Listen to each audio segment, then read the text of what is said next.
இந்த வருஷம் new year வரப்போகுது. 2026 வரப்போகுது. ஆமா. இதுவரை ஒரு கெட்ட பழக்கத்த என்னால விடவே முடியல. இந்த 2026ல இந்த கெட்ட பழக்கத்த விட்டுட்டு நான் புது அ மனுஷனா மாறப் போறேன் அப்படின்னா என்ன? அதுவும் ஃபோன் தான்.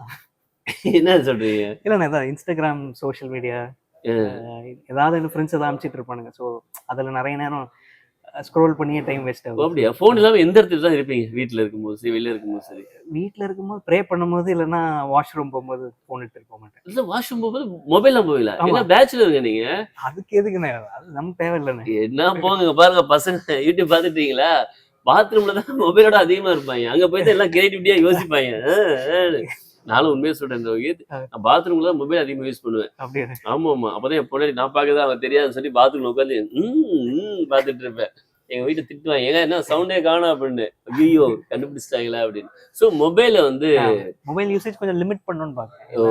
நெறைய டைம் அதில போயிருது. ஓ! சரி, சரி. நான் படிக்க வேண்டிய புக்ஸ் கொஞ்சம் நெறைய இருக்கா. ஸோ அதனால புக்ஸ் நெறைய படிப்பீங்க. இல்ல புக்ஸ் நெறைய இருக்கு. இன்னும் படிக்கல. படிக்கணும்னு இது நெனைக்கிறேன். பிளஸ் 2ல ஃபெயில் ஆனதுல இப்ப தான் அது படிக்கிறீங்க. இல்ல நான் அது எழுதி கிளியர் பண்ணிட்டேன். கிளியர் இது வந்து பண்ணிட்டீங்க. நெறைய லைக் இப்ப ஃப்ரெண்ட்ஸ்லாம் கொஞ்சம் நெறைய பேர் கிஃப்ட் பண்ணியிருக்காங்க. அப்புறம் நானே வாங்கியிருக்கேன். என்ன மாரி புக்ஸ்லாம் வாங்குவீங்க ஆக்சுவலா ஆ நீங்க? இப்போதைக்கு படிக்கிறது வந்து இந்த ஆட்டோபயோகிராஃபி பிடிக்கும். அதே ஓகே. மாரி செல்ஃப் ஹெல்ப் புக்ஸ் இந்த மாரி வாழ்க்கைய மேம்படுத்துற மாரி புத்தகங்கள். ஓகே. அண்ட் அஃப்கோர்ஸ் பைபிள் ஸ்பிரிச்சுவலா போனா பைபிள் படிப்பேன் நெறைய. ஸோ பைபிள்லாம் அந்த மாரி. படிப்பீங்க. ஓ! அந்த மாரி இருப்பாரு.